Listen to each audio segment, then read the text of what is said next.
if let's say I have diabetes right now, what are some of the symptoms which will show up when I have diabetes? There are very many symptoms. Frequent urination, sweating occurs, ama you feel frequent hunger. Those are some. So I can eat a lot.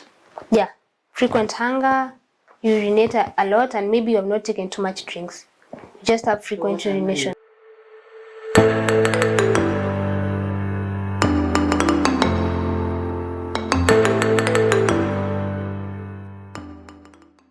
Hi guys, welcome to another episode. My name is Naomi Njoroge. Today we're going to discuss about hypertension and all the diet that you're supposed to take so that you can actually try and prevent it, and the right diet for a hypertensive client.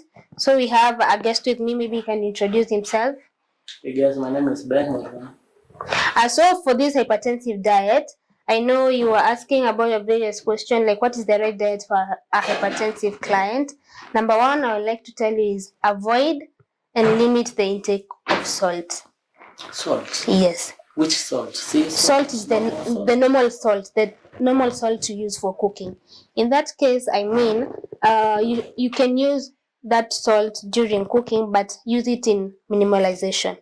Don't use too much salt in food. How much of that salt am I supposed to use? I think when you use maybe the small, 2 pinch. Even 2 pinch is okay as long as the food is tasty. Some others I will advise if you can try and maybe not use the salt, the better. The salt you use, it's only like use the minimal salt you can use just for the taste. But if you can take food without the salt itself, it's also another option. So you are trying to discourage people from using salt? Yes. If you can do without salt, the better. But if you have to use it, you can use it in minimalization. And also the other thing, don't use table salt, the one that people use adding raw salt. Cooked salt is much better than raw salt. You know, when you say, let me prepare some meat and then you want to add some salt to your food, that is raw salt. It's not actually advisable. It's very dangerous.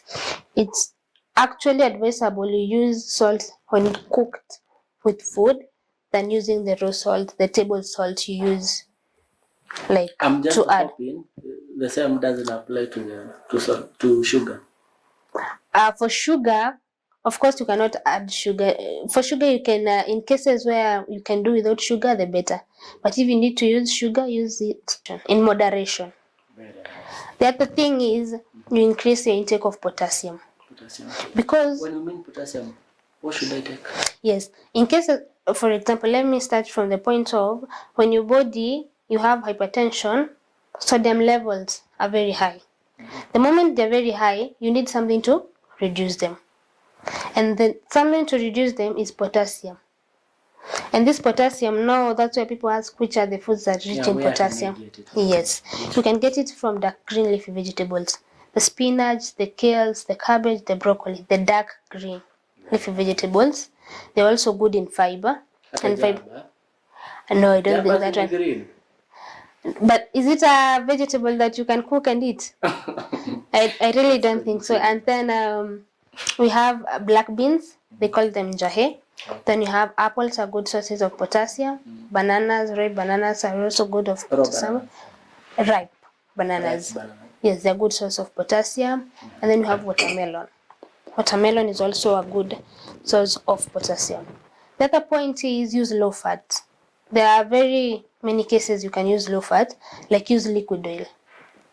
When I mean liquid oil is better. Use liquid oil, na nitumie mingi. Minimalization. I said everything in diet is all about moderation. Alright. It's not, I won't say liquid oil is bad, or I generally say oil is bad. I think I should just avoid anything to do with cholesterol, right? Yes, but there are vitamins that need oil to be absorbed. We have the ADEC, we call them the ADEC. Those are vitamin A, vitamin D, vitamin E, and vitamin K. Those are the fat-soluble vitamins. They cannot be absorbed in the body if you don't have enough fat. So when cooking, you need to add some liquid oil, just a small amount for the cooking and maybe to allow proper absorption of those added vitamins A, D, E, and K. So for using low fat, I prefer you use liquid oil and not the solid oil. The other thing is use skimmed milk. When you say skimmed milk, there's that milk that contains a lot of fat. Maybe when you boil milk, there's that layer of fat that forms. You can skim. That is what we call skimming. When you say skimmed milk, the milk we get from the supermarkets, from the shopping centers, is that okay? Yes. So, which is this skimmed milk? When it is skimmed milk, maybe you boil milk and then it cools down for some time. There's always that layer of fat. So we should naturally. just throw it away You can skim it and maybe use it for another purpose. for cooking, eh? Probably for cooking. And take milk on its own that it's supposed to be. Yeah. Then the other point, we have you exercise regularly. That one prevents you from adding too much weight. Because when you're overweight, you're overworking your heart to pump a lot of blood and nutrients. Yes. So when you become overweight, your body needs to spread all that blood to all your organs, and you see you're overworking your heart, and that one increases your heartbeat. When your heartbeat is high, the blood pressure also tends to be high because the cardiac output tends to be high. The blood volume spreading the nutrients and the blood to other parts of the body tends to be high. The other thing is you have to increase water intake. At least I tell people to take 8 glasses of water. It really helps in headache.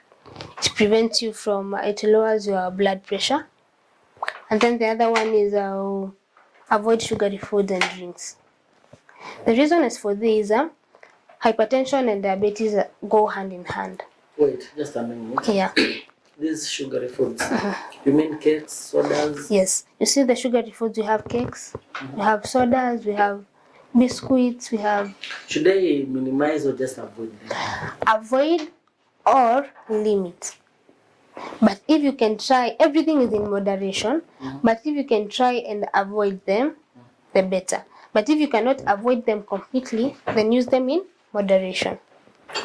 Yes, because this one may increase the chances of you getting diabetes. And the chances when you get diabetes, chances of you getting hypertension is also high. It's like a risk factor when you have diabetes. Nutritionist, can I ask you, if let's say I have diabetes right now, what are some of the symptoms which will show up when I have diabetes? There are very many symptoms. You feel dusty, frequent urination, sweating occurs, or you feel frequent hunger. Those are some. So I can eat a lot. Yeah, frequent hunger, urinate a lot, and maybe you have not taken too much drinks. You just have frequent urination. Just meaning that your output, the liquid output, is coming out of your body. That is one of the signs. Like you have frequent urination, frequent dust, frequent hunger. Those sometimes are the signs. Headache will also apply. Those are the signs and symptoms that will result to diabetes. Sometimes, yes. For hypertension, you can feel some headache, you can feel some dizziness. That one may also be some signs of hypertension. So I think that one generally gives us the 7 points on the proper dieting of hypertension. We have elaborated all of them and they're very important. We can take them to prevent hypertension, and also you can use them when you have hypertension to lower the chances of your hypertensive case going to the danger zone. So I think that one comes to the end of our discussion on this topic.